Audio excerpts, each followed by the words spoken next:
భారతీయులను తీసుకొచ్చేందుకు భారత ప్రభుత్వం కార్యాచరణ చేపట్టింది. గల్ఫ్ నుంచి భారత్కు తీసుకొచ్చేందుకు విమాన సర్వీసులు నడపనుంది. ఇవాళ 50 ఫ్లైట్స్ నడపనున్నట్లుగా భారత ప్రభుత్వం ప్రకటించింది.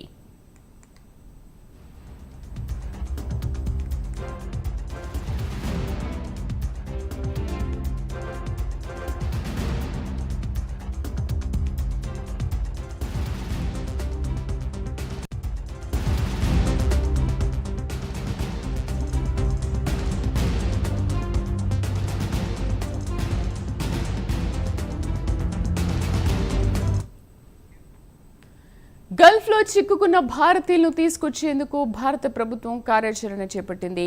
గల్ఫ్ నుంచి భారత్కు తీసుకొచ్చేందుకు విమాన సర్వీసులు నడపనుంది. ఇవాళ 50 ఫ్లైట్స్ నడపనున్నట్లుగా భారత ప్రభుత్వం ప్రకటించింది.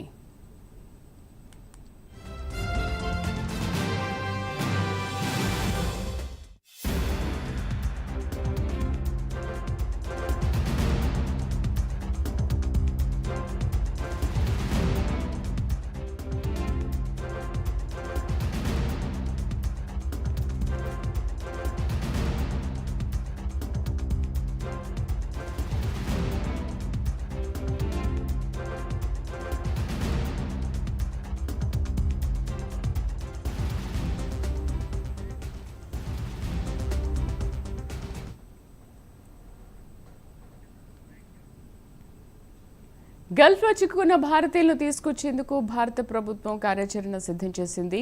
గల్ఫ్ నుంచి భారత్కు తీసుకొచ్చేందుకు విమాన సర్వీసులను నడపనుంది. ఇవాళ 50 ఫ్లైట్స్ నడపనున్నట్లు భారత ప్రభుత్వం ప్రకటించింది. పూర్తి సమాచారాన్ని మా చీఫ్ ఇన్పుట్ ఎడిటర్ నరసింహారావు అందిస్తారు. నరసింహారావు, గల్ఫ్ నుంచి భారతీయులను తీసుకొచ్చేందుకు ఎటువంటి కార్యాచరణ సిద్ధం చేసింది? ఈ 50 విమానాల్లో ఎంతమందిని ఇక్కడికి తీసుకొస్తుంది? ఇరాన్ లో యుద్ధం కారణంగా మిడిల్ ఈస్ట్ కి సంబంధించినంత వరకు పెద్ద సంఖ్యలో దాదాపు 80 లక్షల మంది భారతీయులు మిడిల్ ఈస్ట్ లో ఉంటారు. అయితే అందరు ఇక్కడికి వచ్చే వాళ్ళు కాదు కానీ కొంతమంది విద్యార్థులు కానీ వివిధ కారణాల చేత అక్కడ ఉన్న వాళ్ళని తీసుకొచ్చేందుకు కేంద్ర ప్రభుత్వం ప్రత్యేక చర్యలు చేపట్టింది. దీనికి సంబంధించి విమానయాన శాఖ దాదాపు 50కి పైగా ప్రత్యేక విమానాలను నడపాలని నిర్ణయించింది. అది ఈ రోజు నుంచి ప్రారంభమవుతుంది. దాదాపు మొదటి దశలో విద్యార్థులను వివిధ కారణాల చేత అక్కడ చిక్కుకున్న వాళ్ళని తీసుకొచ్చేందుకు మాత్రమే వీటిని ఏర్పాటు చేస్తున్నట్టుగా తెలుస్తుంది. ఇవి కేవలం స్పెషల్ ఫ్లైట్స్ కిందికి మాత్రమే వస్తాయి. ఎందుకంటే ఈ స్పెషల్ ఫ్లైట్ల ద్వారా వివిధ కారణాలు కొంత ఆర్థికంగా ఇబ్బంది ఉన్న వాళ్ళు అక్కడికి వెళ్లి పనుల కొరకు చిక్కుకున్నారు వాళ్ళందరినీ తీసుకొచ్చేందుకు మాత్రమే ఈ చర్యలు తీసుకుంటున్నట్టుగా చెప్పారు. అదేవిధంగా ఇతర దేశాలకు సంబంధించి ఎందుకంటే దాదాపు గత వారం రోజుల నుంచి జరుగుతున్న పరిణామాలు ముఖ్యంగా దుబాయ్ కి సెంటర్ గా చేసుకొని దుబాయ్ ఇంటర్నేషనల్ ఎయిర్పోర్ట్ పైన కూడా కొంత దాడులు చేసే ప్రయత్నం చేస్తున్న నేపథ్యంలో దాన్ని అరికట్టేందుకే ప్రత్యేక చర్యలు తీసుకుంటున్నట్టుగా మనకు కనిపిస్తుంది. సో మొత్తానికైతే పెద్ద సంఖ్యలో ఇండియన్స్ ఇక్కడికి తీసుకొచ్చే ప్రయత్నం చేస్తున్నట్టుగా ప్రభుత్వం చెప్తుంది. మిగతా వాళ్ళకి సంబంధించినంత వరకు దశల వారీగా మిగతా వారిని కూడా అందరినీ ఇక్కడ తీసుకొచ్చేందుకు అన్ని రకాలుగా ఏర్పాట్లు చేస్తున్నట్టుగా ప్రభుత్వం ప్రకటించింది. Right Narasimharao, thank you.